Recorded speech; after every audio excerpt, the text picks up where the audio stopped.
Desana on the 15th of August, 1979.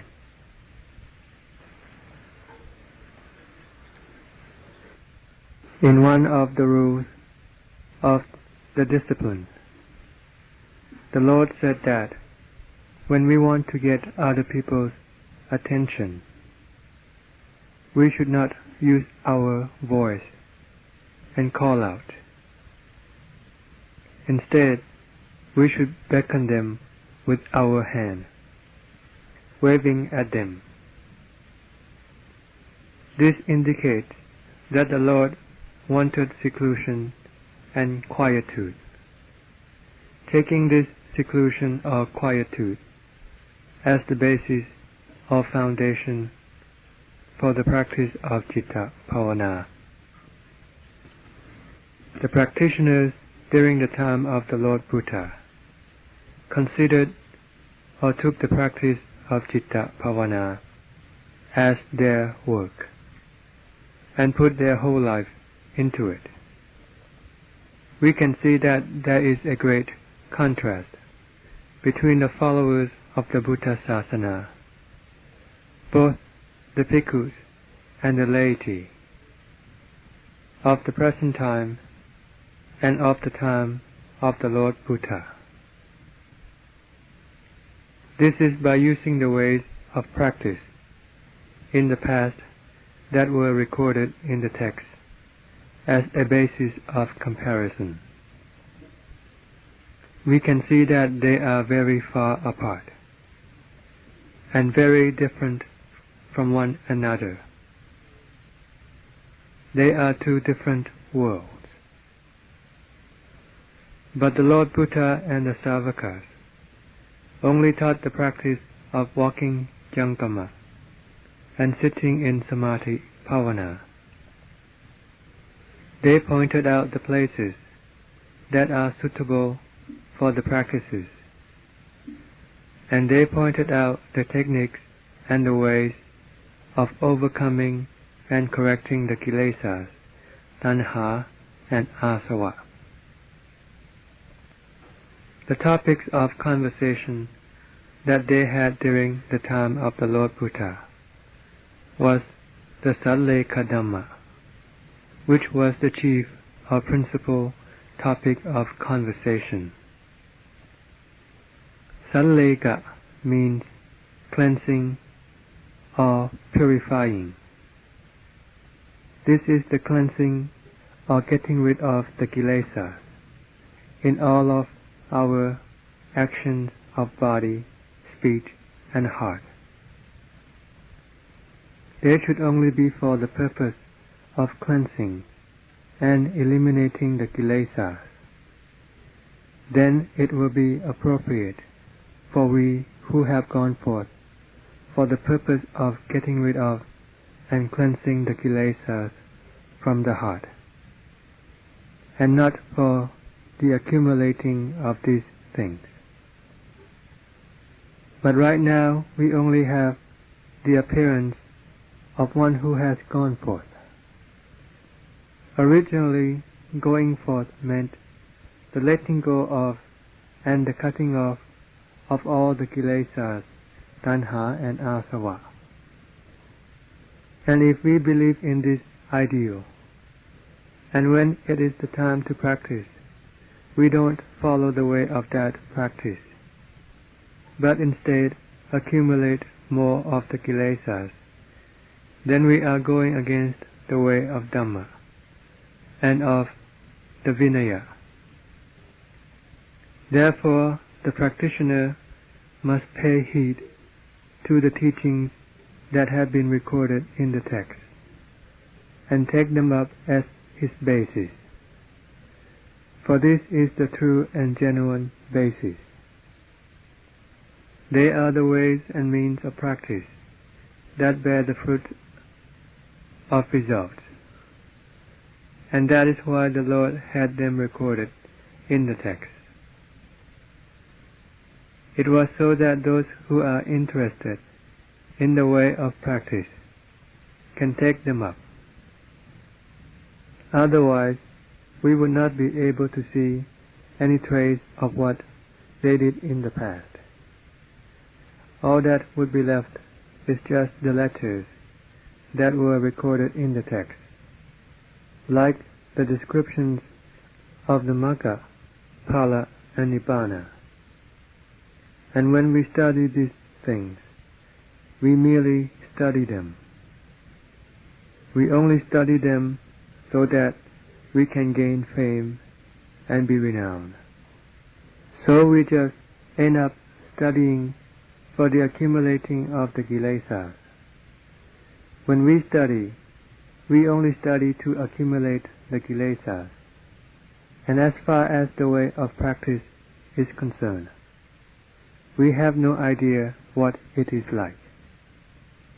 We just don't know how to practice, and when we practice, we can't avoid accumulating more kilesas as we go along.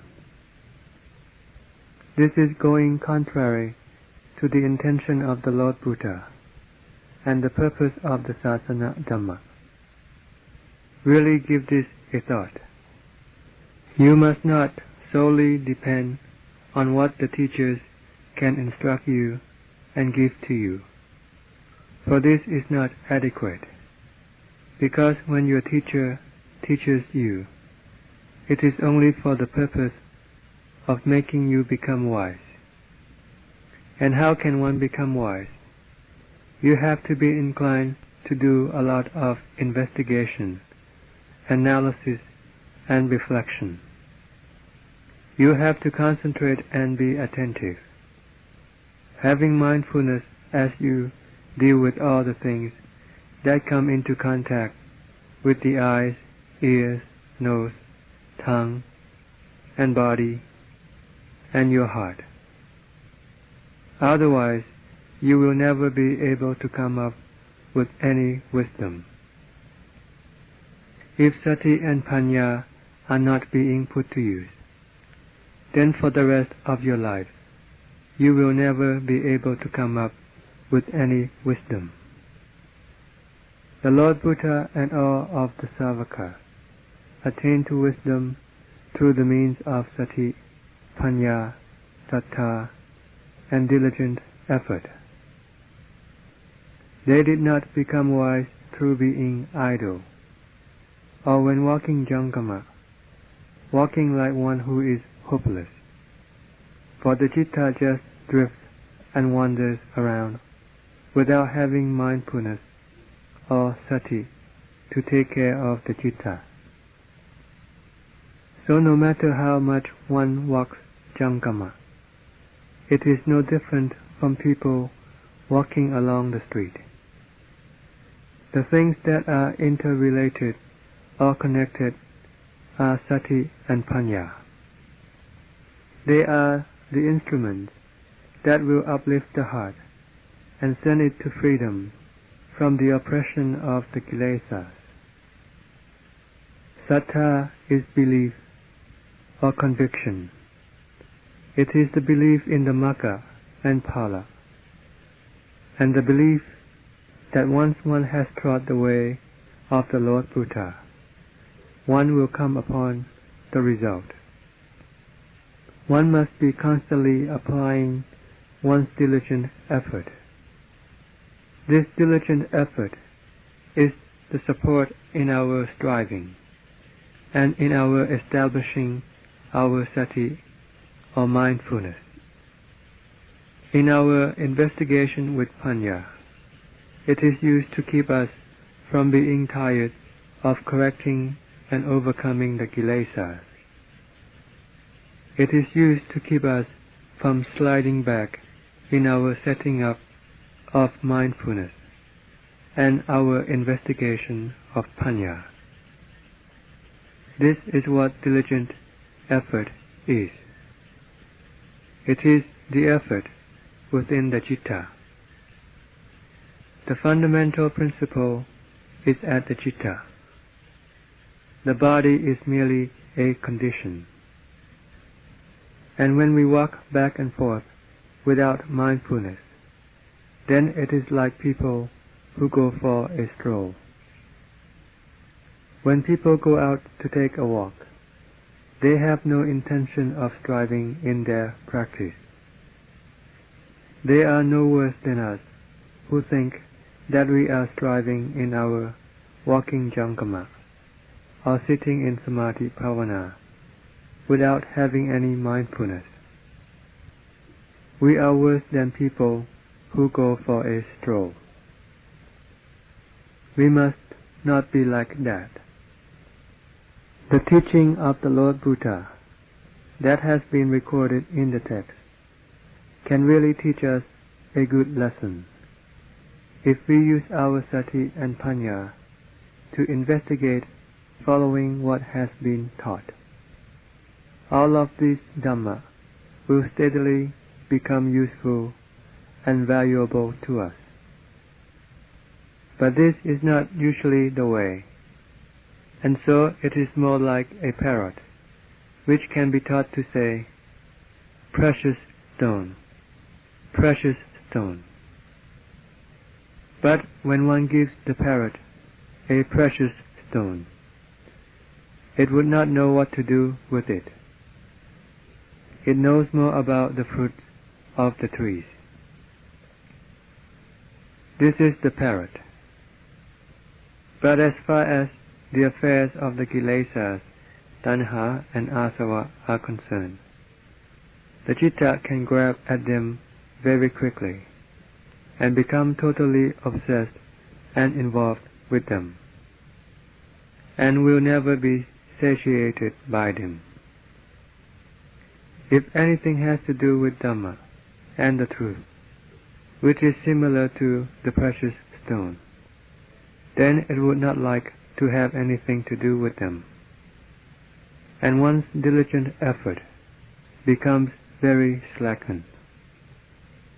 When one walks jankama, one's knees become very weak, and when one sits in samadhi bhavana, it seems as if one's bones and one's body are bursting apart.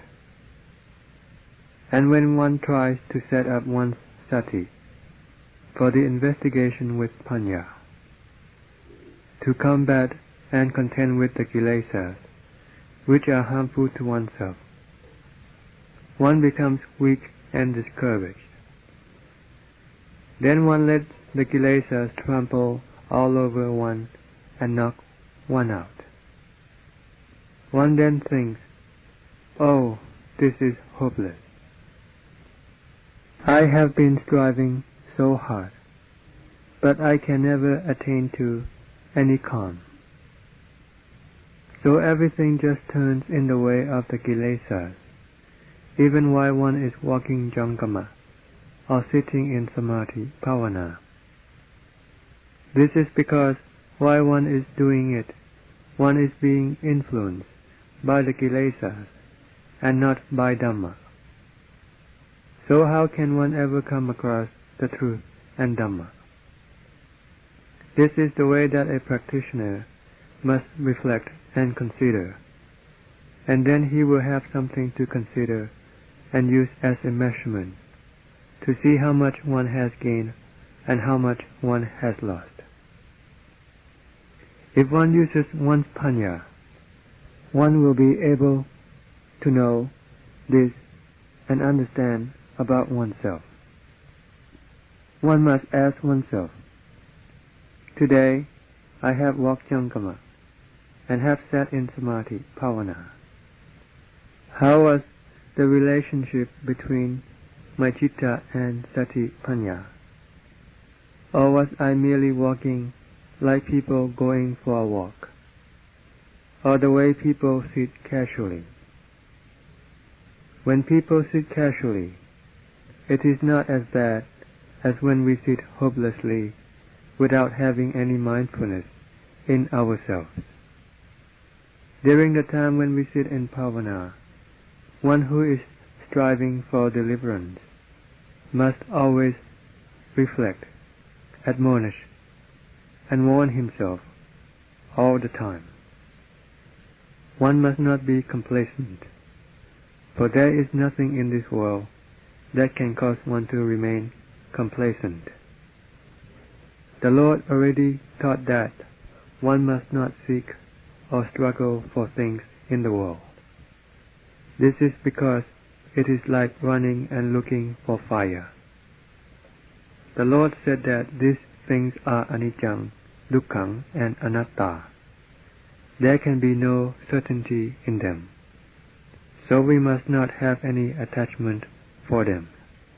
Anicca, dukkha, and anatta are similar to fire. If we are going to cling on to them, then it is like holding on to fire. The correct way is for us to investigate anicca, dukkha, and anatta. Once we are attached to the samuti, shadow of anicca, dukkha, and anatta, then we must experience dukkha. The intensity of this dukkha varies with the kind of objects that the heart is attached to. There is no other kind of work for us to do. The only work that we have to do is the work of walking jankama and sitting in samadhi bhavana, observing and watching our citta. So how can we not understand and know about the ways of the kilesas? For we are observing them with our sati and panya. Sati and panya are extremely important as the instruments that will be able to know and discover the tricks and deceptions of the kilesas. We will be able to know them in whatever way they manifest themselves, be it raga or dosa, or any form of bad temper. All of these will appear within the heart. And once the heart is being constantly taken care of, then one will know about them. This is because the nature of the heart is to know and have sati to acknowledge. We have to fix our attention in observing at this point, observing both the cause and the effect. And whether they disappear or not, it will not matter. That is, one should not speculate or have any wish for them to go away, for this is tanha. When dukkha arises, and any ill feelings arise, and if we have the desire or wish for them to go away, without doing any investigation to find out the cause of these appearances, and then correct these causes, then they will not disappear, but will instead intensify. They will become more and more intense, to the extent that one will not be able to lay them down. Therefore, the observing of the citta is extremely important. I really try my best to provide you with the opportunity to exert and strive in your practice. I really cherish and protect all of you, and I highly cherish the samana Dhamma, and I cherish highly the practice of walking jankama and sitting in samadhi bhavana. I take this work as the really essential work, and have entrusted my whole life to it, because the results that came forth are really satisfying. It is through this work that we can attain to deliverance from dukkha. There is no other work than the practice of bhavana that can liberate the citta from dukkha. This is the work of overcoming and getting rid of all of the kilesas with the various means and techniques of sati and panya, which are not beyond our ability. I would really like my friends and fellow practitioners to come to understand Dhamma, beginning from samadhi onwards. What is samadhi really like? What kind of calm and coolness is there? If sati and panya are constantly focused and concentrated at the citta and observing it, then the citta does not have time to go and mess around, and to grab at this thing and that thing, which are just like poisons, which will afflict oneself. The citta will come to calm. And when the citta becomes reckless and stubborn, then one must use sati and panya to curb it, using the various techniques and methods. This is because sati and panya are superior to the kilesas, and this is what is called panya develops samadhi, and it is one of the techniques. This is when the kilesas are extremely wild. Then one must put all of one's effort into taming the citta. It is really a life and death situation. One must do it until one comes to understand. Then the citta will begin to draw inside and become submissive. This is the subduing or submission of the kilesas, for they cannot stand up against sati and panya. The kind of experience that I can fully relate to you is the kind of experience that I had in the practice of bhavana. Sometimes the citta became very reckless and went into the way of raga. Then I really had to put in a struggle until I was in tears. I really had to struggle and contend with it until I came to see the harm of it. When this happens, one must overcome it with the means and techniques that can catch up with it, and then one will see the harm of it. This clearly happened within myself, and when sitting for a long time until the pain became quite excruciating, one had to use sati and panya to investigate into the dhatu khandha, the body. At this time, one has to let go of all the other work of bhavana that one has been doing. One has to let go of all the other work at the time when the dukkha vedana attacks us with its full force, and combat it with the means of sati and panya. One must not let the citta go out to any other thing, but to be revolving around with this dukkha vedana. One must really focus one's attention at this dukkha without letting mindfulness slip away. Sati, mindfulness, is really concentrated at this dukkha, like two boxes concentrating on each other. One cannot be off guard, because as soon as one is, one will be exposed and become vulnerable.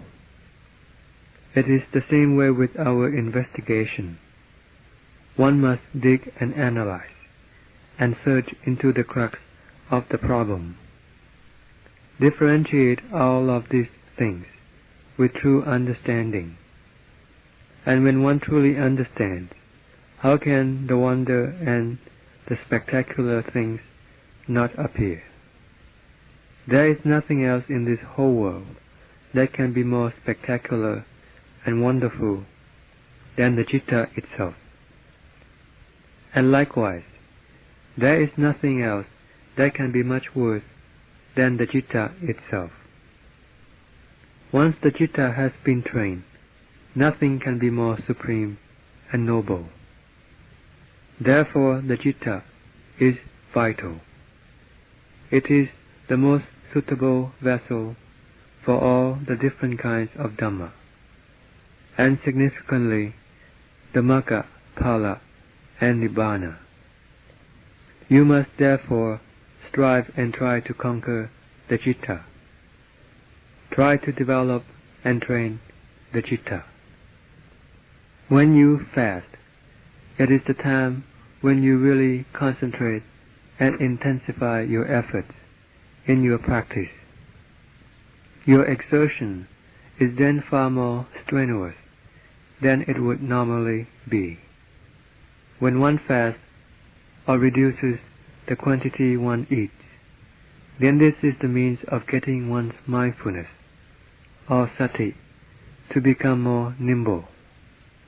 For one who finds that fasting suits his character, then when he does it, in his practice of bhavana, he will become very quick and easy, much more so than when he eats regularly.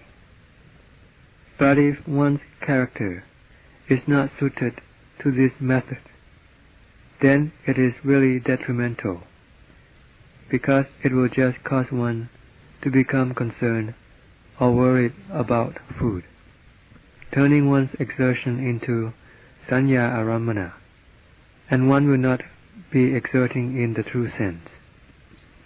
This is when one finds that fasting doesn't suit one's temperament. For one who finds it suitable for his character, then his body will become light.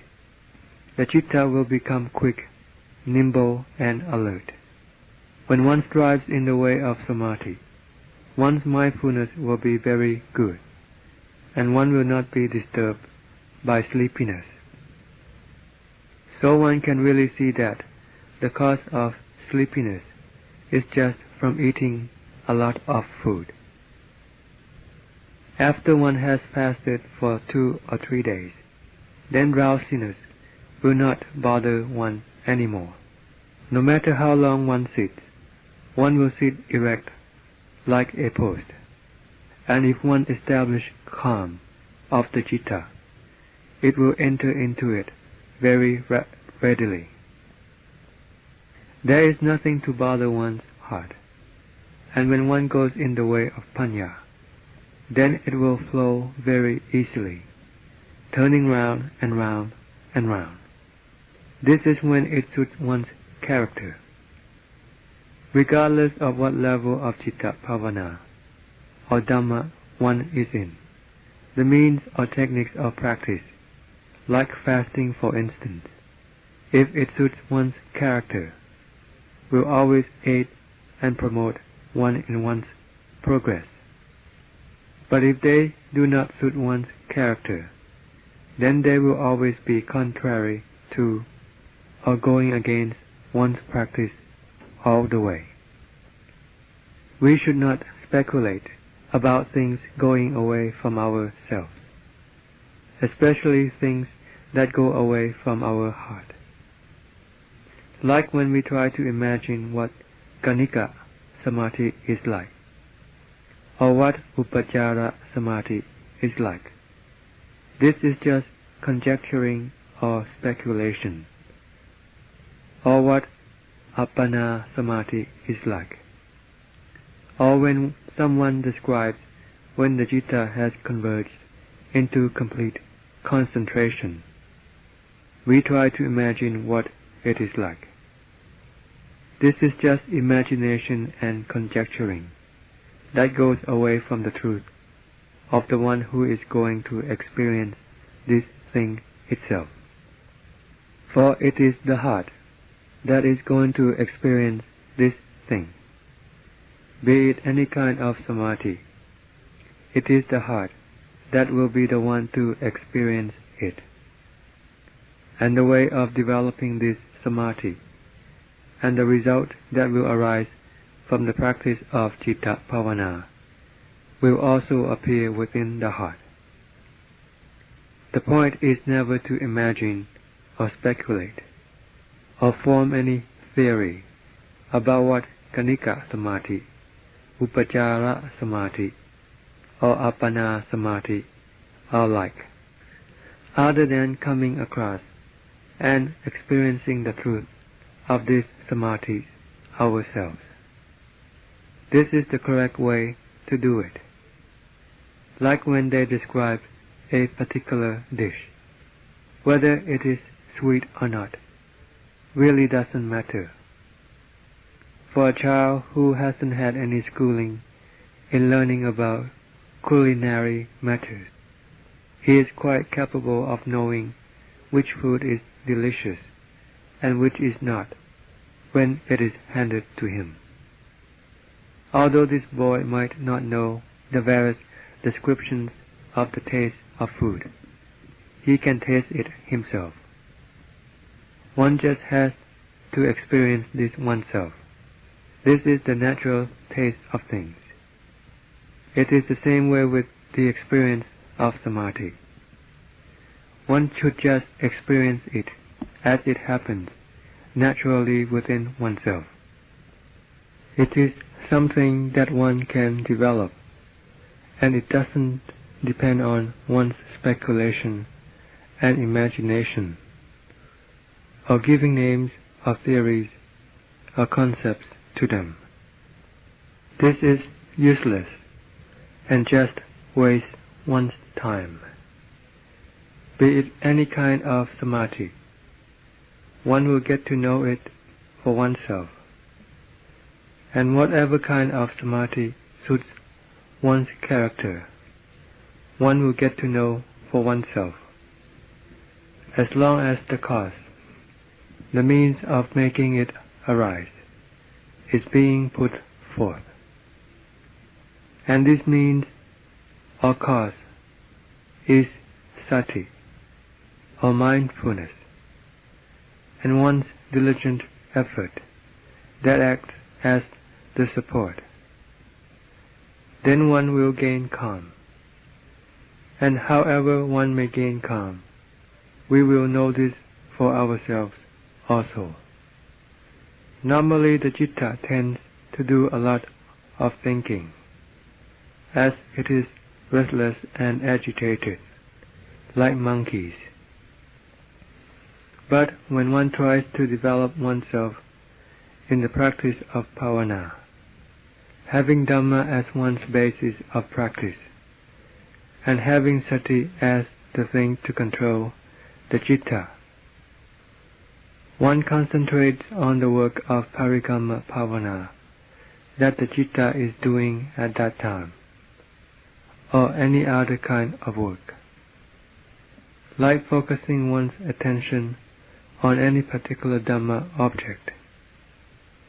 Then the citta will not have the chance of going out of the way, and will have Dhamma as the basis to hold on to, and then it will calm down.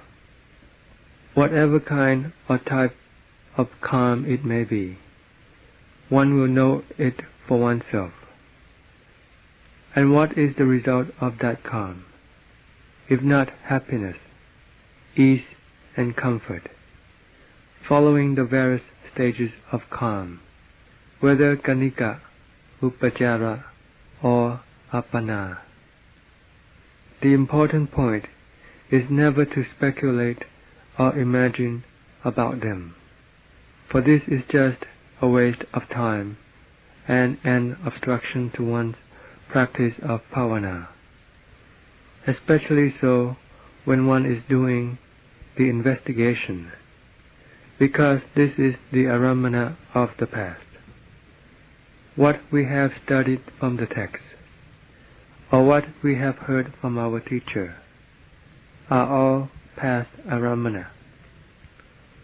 If we take them in to interrupt the work that we are doing in the present moment, then it can cause the work that we are doing in the present to collapse.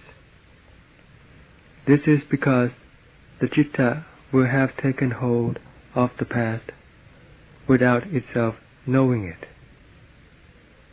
One will not come upon any result. Therefore, during one's practice in the present moment, one should never allow the past to come and interrupt. Whatever might happen to the citta, let us just observe it. This is because we are doing the practice of citta bhavana, so that we can get to know about ourselves. It is not for the sake of delusion. And how can we not get to know it? Because the citta itself is the knowingness. that is, the one who knows. However we learn about the citta, depending on our various techniques of practice, we will get to know it for ourselves. For this is the result that will be clearly apparent within the heart. What the Lord Buddha taught was just to use as a pattern. But as far as the personalities and characters of people are concerned, there are very many of them. There are 84,000 Dhammas, so that they can suit the many characters of people. This is similar to a sick patient. The term patient itself refers to all sorts of people afflicted with various kinds of diseases. Is it possible for the doctor to have only one kind of medicine and have only one way to treat all these kinds of patients?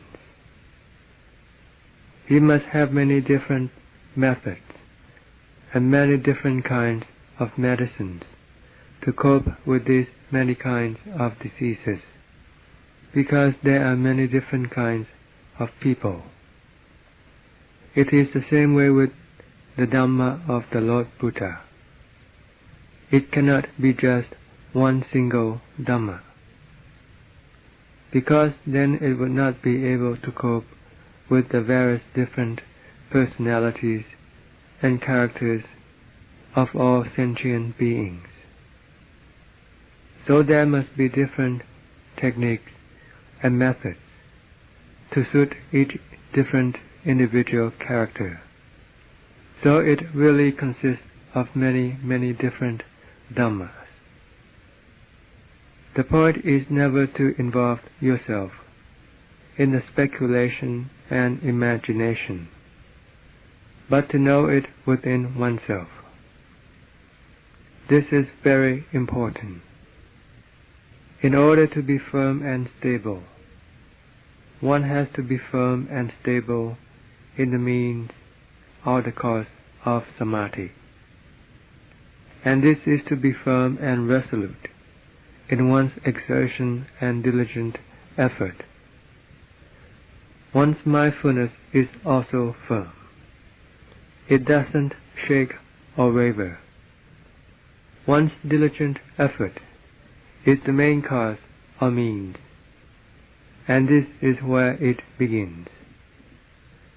One who has intense and strenuous exertion is the one who will come across the result of samadhi, making the stability and firmness of the citta appear, which is the consequence of firm, resolute, and diligent effort. Every level of calm is the basis for the investigation of vipassana. The important point is that the citta must be calm. Then it will be easy for it to tread the path of panya. The citta that is calm is the citta that is contented and satisfied, and not hungering for any aramana, due to having gained nourishment from the Dhamma.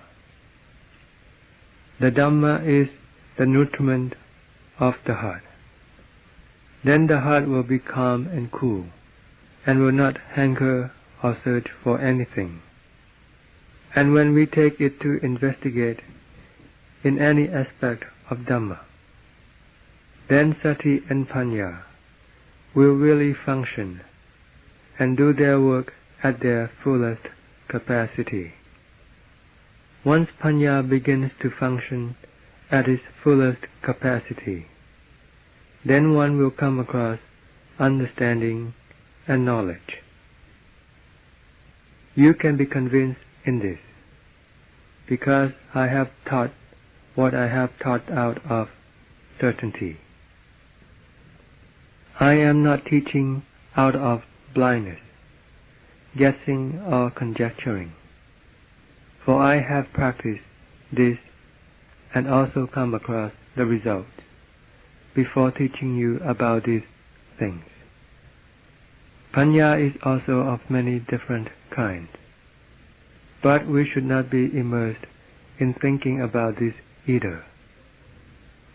When one has constantly developed Panya, then that Panya will become skillful and adaptable.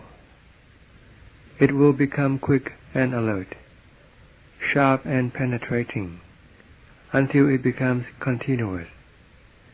And this depends on the practice of training oneself.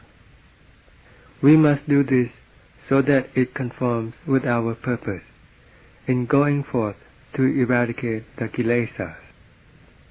Let us not take up the rope and then prostrate and be submissive to the kilesas without being aware of it. Because when one walks jangama, one just prostrates to the kilesas, and when one sits in samadhi bhavana, one also prostrates to the kilesas. One is constantly being submissive to the kilesas without oneself being aware of it, because one doesn't have any sati. All there is just the kilesas. All the arambhana that we think about all concern the kilesas. So this is not the practice of bhavana for the getting rid of the kilesas, but rather for the accumulating of them, to follow the kilesas and be submissive to them. One is totally submissive to them. One totally surrenders to them. We are the fighters, and we must not let it happen to us. We have to be serious and earnest, and really commit ourselves into it. There is nothing more important than the movement or the activities of the citta. It is here where one must focus one's observation. The thing that is in a constant state of activity is sankhara, concoction, and sanya, presumption and assumption, speculation and imagination. Sanya is much more subtle than sankhara. Even in the present moment, it can be seen that it is extremely subtle. One doesn't have to concoct up any images, for it will exhibit itself and form up images. It is similar to water that is permeating through the ground. It just slowly permeates and flows out, and forms up the images, and builds up the various stories and affairs without having to do any concocting. This is sanya. But regardless of which khandha, they all fall within the realm of anicca, dukkha, and anatta. If we don't know what they are up to, or understand their true nature, then they can be the instrument to deceive and fool us, because they are the instrument of the kilesas, which deceive and fool us. You must really put up your effort. Be resolute and earnest. I would really like to see you experience samadhi. You who are in the practice circle, the practitioners of bhavana, this is solely what you concentrate your effort upon. I would also like to see you come up with panya, which you can experience within your heart. But when you only hear about your teachers and fellow practitioners, then this is similar to going shopping in the market and just looking at the other people's merchandise. They are just other people's possessions, and one does not have anything that belongs to oneself, and one doesn't have any money either to buy these things. So one can only has done is just to commit things into memory. What has one really learned? Not a single kilesa has disappeared from within one's heart with this learning. If one doesn't practice, then one will never come upon any result from merely committing things into memory. Please really get to understand this point, and really get into your practice. One who constantly tries to develop panya will come across panya. You must never take anything in to obstruct yourself, because 99% of these things are the affairs of the kilesas, and we are only left with just the 1%. If we are not really serious and earnest, then 99% will go to the kilesas.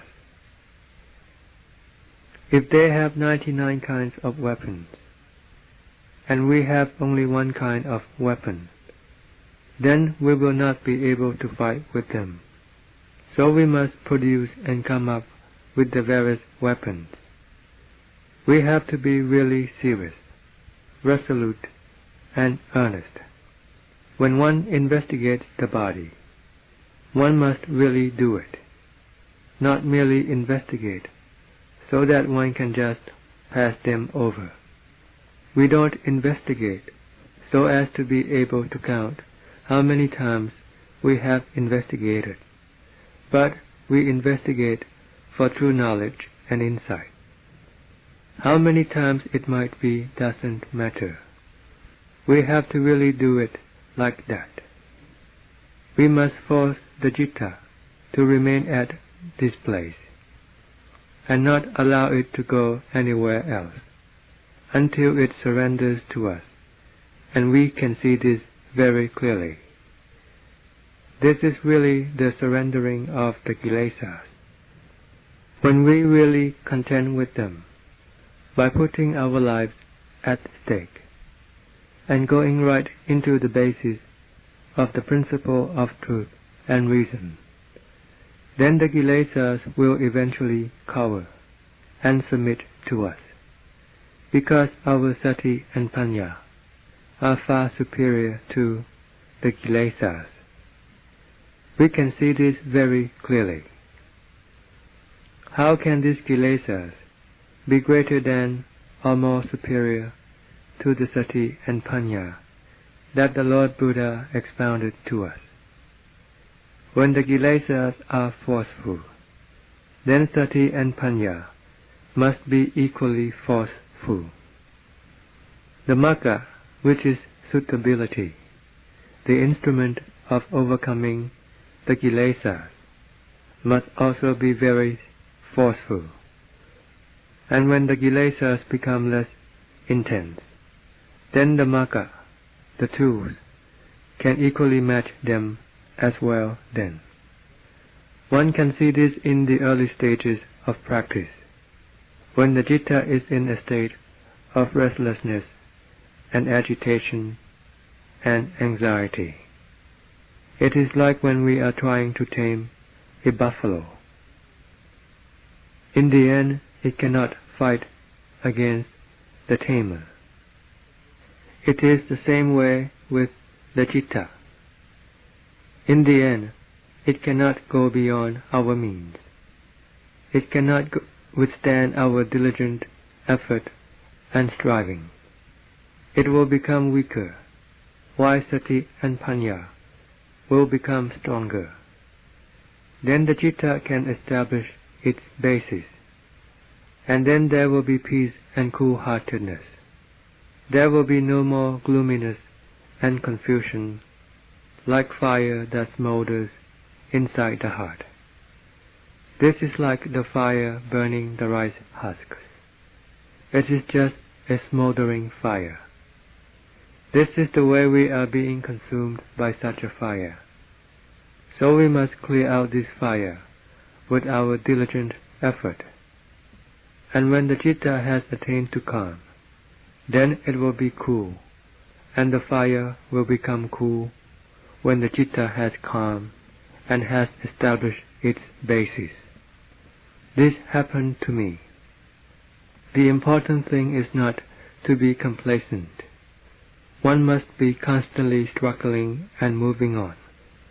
When one is sitting in samadhi bhavana, one has to be really committing one's effort in the establishing of samadhi for the sake of calm. And when one investigates in the way of panya, one also has to do this very truly. Be very serious with panya, investigating and analyzing. Wherever one concentrates one's attention, it is there that one will come up with the way and the technique of tackling the problem. If one is not attentive and concentrated, then it means that one doesn't have any sati. Wherever one focuses one's attention, one has to be attentive and concentrated on that particular object. Then some kind of understanding or insight will arise. This will happen gradually or occasionally as one moves along. The important thing is that one must have sati, or mindfulness, following one's investigation. Then one's knowledge and insight will steadily appear. Wherever one goes and investigates and analyzes, then there one will come across understanding, know-how, and wisdom. One's awareness will become heightened. This is how it will happen when panya begins to develop and begins to move on. In the beginning stages of practice, in trying to develop the citta, in trying to attain samadhi, it is very difficult and hard. But one doesn't give up, for then there will be no possibility of going beyond one's giving up. One will be able to attain to calm eventually, for the citta will become weaker in its resistance. When one investigates with panya, one should investigate the body, be it the body of people or animals, and the internal or external body. One must investigate to see that they are living cemeteries all over the whole world. Are we contented with living with these living cemeteries? We are a living cemetery, and so are other people's bodies. We are all living cemeteries, or living ghosts, and this is over the entire world. Is there any beauty or pleasantness in this thing? Is there any real essence in these things? There is none. And when we investigate on asubha, unwholesomeness, or particular filthiness, we find that they are just like that. And speaking with respect to death, or anicca, or dukkha, which covers both aging, disease, and death eventually, then also eventually we will come upon death. And this whole world is really the world of the dead. We are all just waiting for the time. This is just like animals waiting to go into the slaughterhouse to be slaughtered. They have to wait in the queue. Once we are born, all of us will be claimed by death. Death has already laid its reservation for all of us, whether we are a man or a woman, young or old, every one of us. It has already laid claim to every one of us, and one will die today, another will die tomorrow, and that one will die the day after, and so on and so forth. We have already been claimed by it. We have to investigate so that we can see that this is really so, and this is the way of Panya.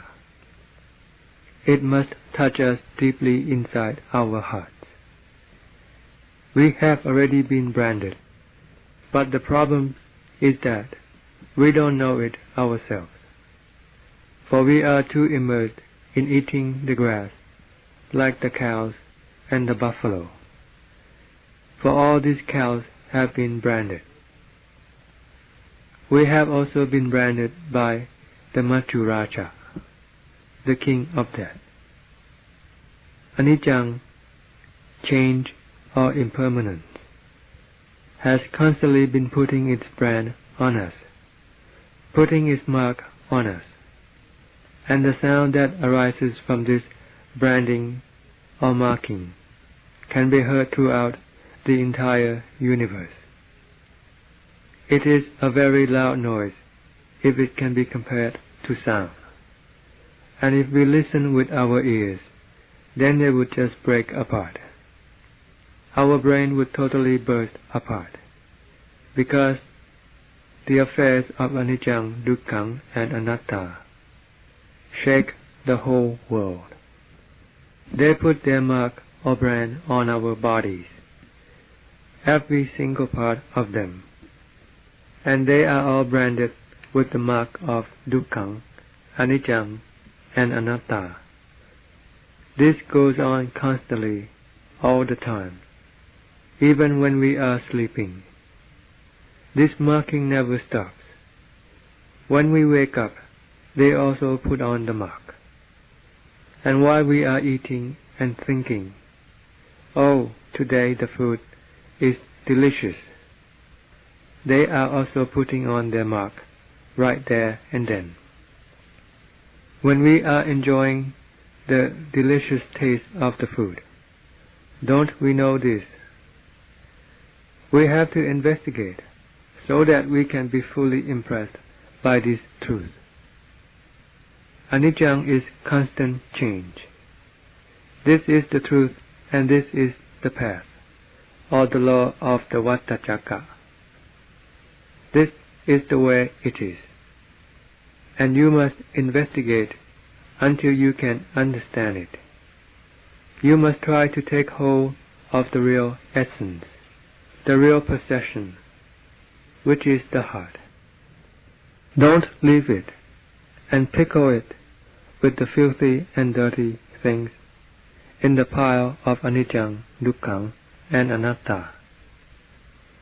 You must take it out from these things, because the heart is extremely vital and of the most important essence. The heart is the real important essence, but even so, we cannot come up with any essence from it, because it is being deluded, for it is attached to or immersed in the maya of things that have no essence in them.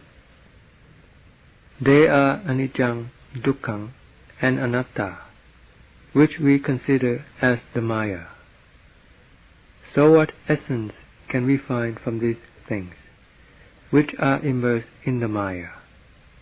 Even with a solid bar of gold, once it is immersed in the maya, it is not pleasant or good to look at. But the heart is far superior to a whole bar of gold.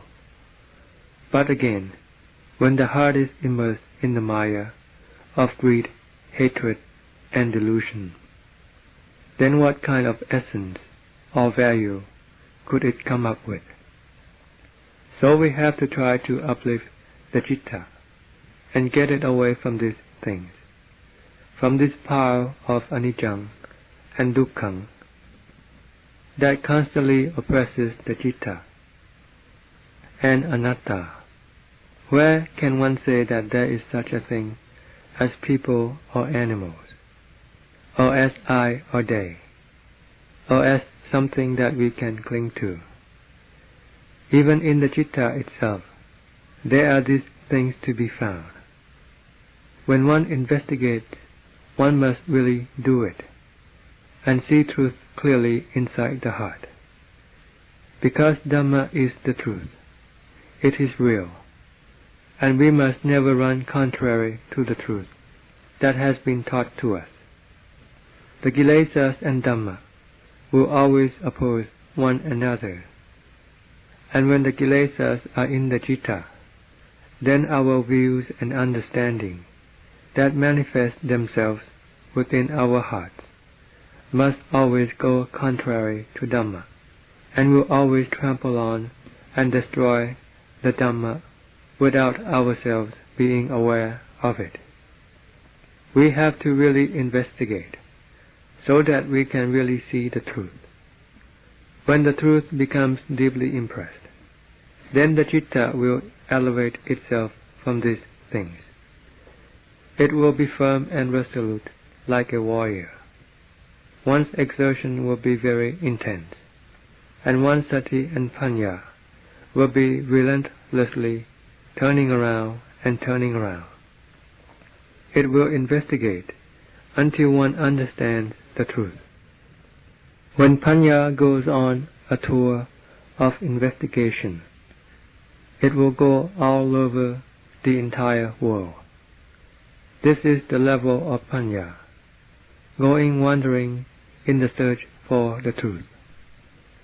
It will go out of the body and investigate everything in the physical world to see that they are all of one and the same substance, and this without any doubt, because everything is one and the same. When it has compared both the internal and external until it comes to true understanding, then it will let go of these things, leaving them as they truly are.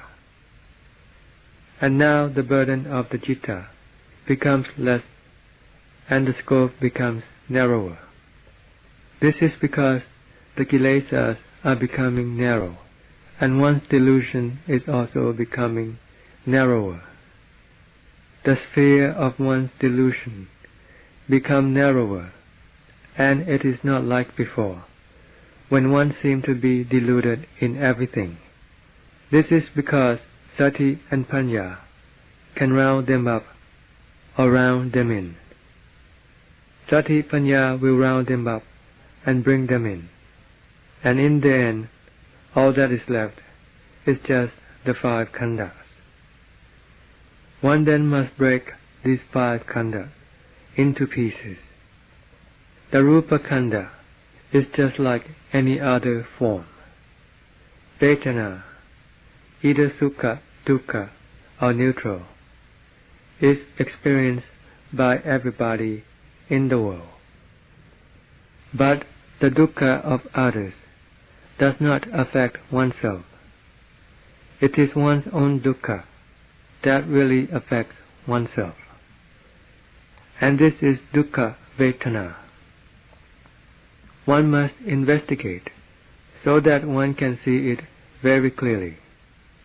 One will come across vedana, sanya, sankhara, and vijnana, because these 4 khandhas are interrelated.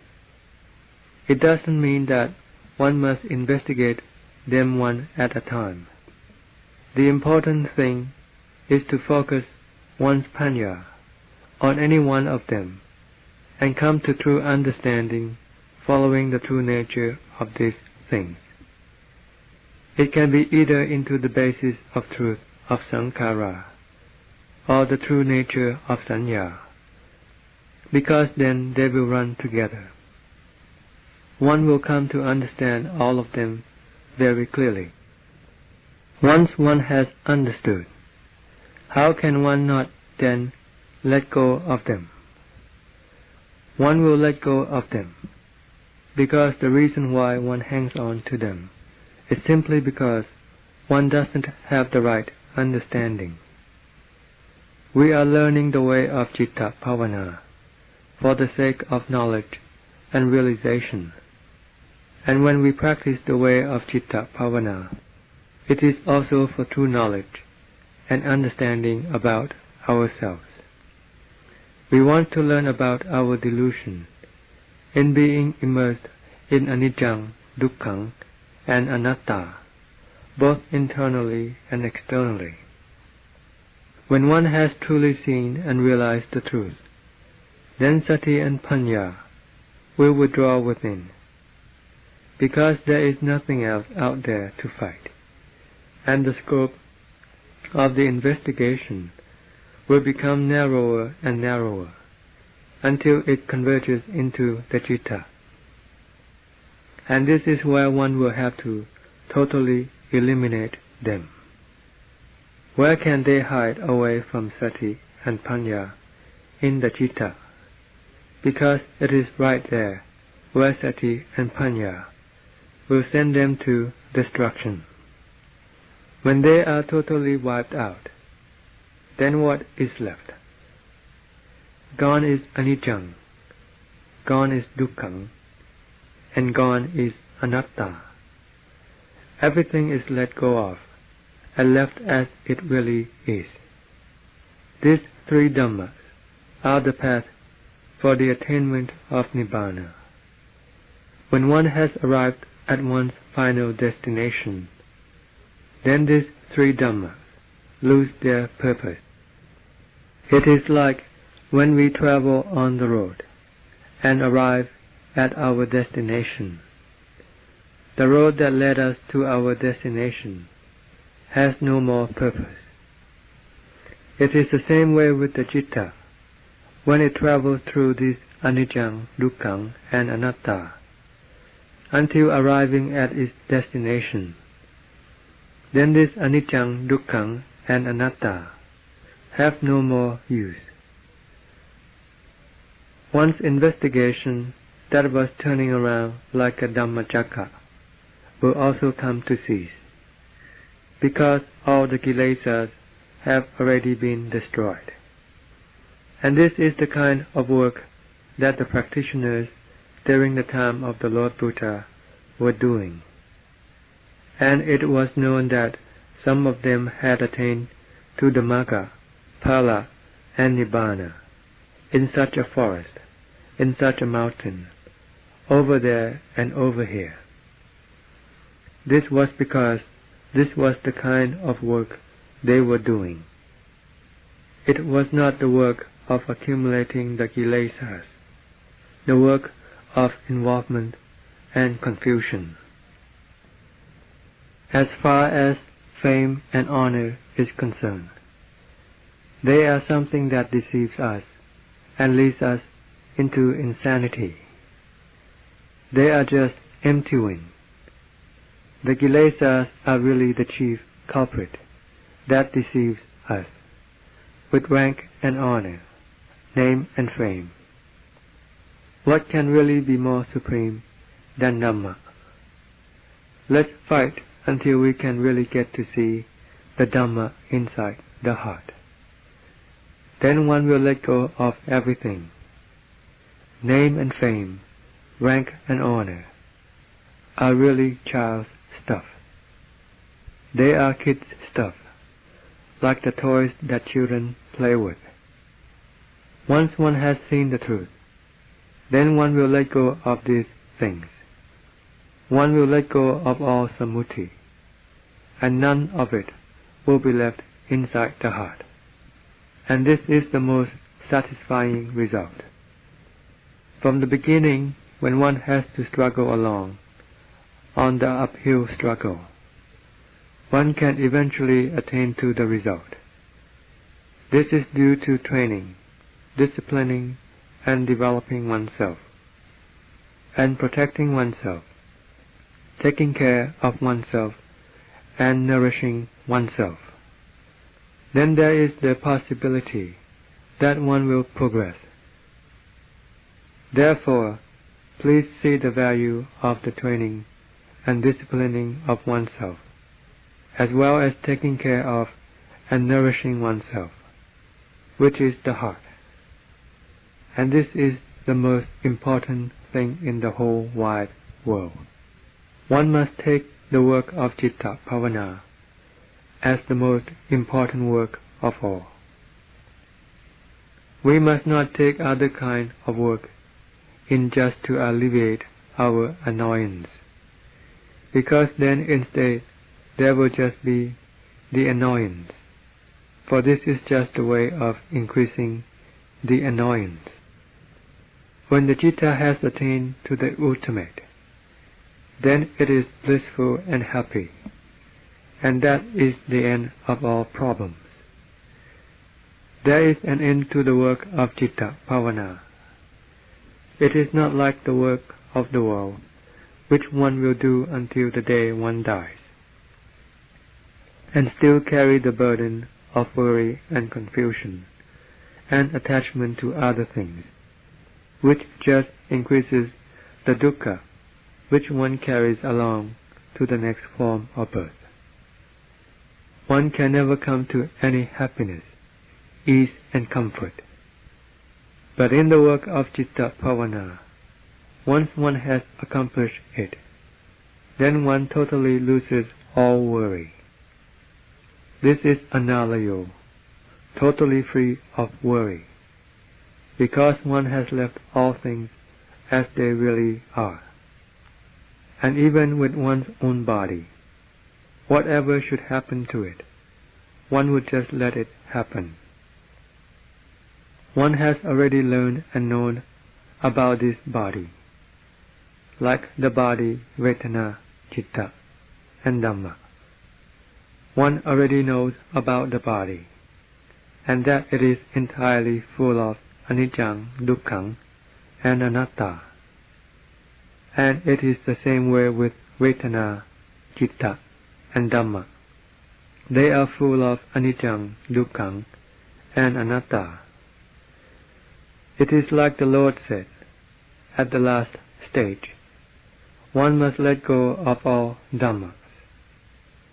When you haven't arrived at your destination, don't let go of the stairway. But once you have arrived at your destination, then you must let go of the stairway. You must not cling to it. This is when one has arrived at the last stage. Then one must let go of the stairway. All the Dhammas refers here to all the Sammuti Dhammas. And when one has arrived at that stage, one must let go of the stair that one trod upon. One must let go of it. At this stage, the citta really becomes immersed in the pleasure of investigation, for it is a very subtle level. But when the citta has attained to its destination, then the citta must let go of all of these things, for they are the Dhammas of anatta. These Dhammas are all anatta. The citta must let go of all of them entirely. But once one has passed beyond anicca, dukkha, and anatta, what is this state? This is not sammuti, and one doesn't say anything about it.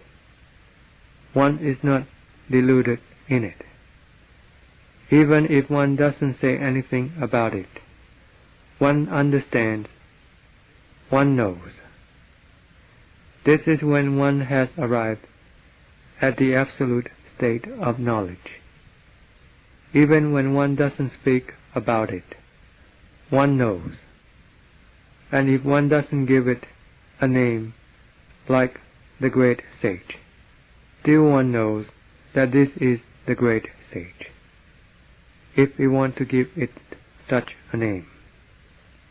Gone now are all the problems. The problems are only found within the world, and so is the confusion. Please really investigate and be really earnest in your practice. End of Desana.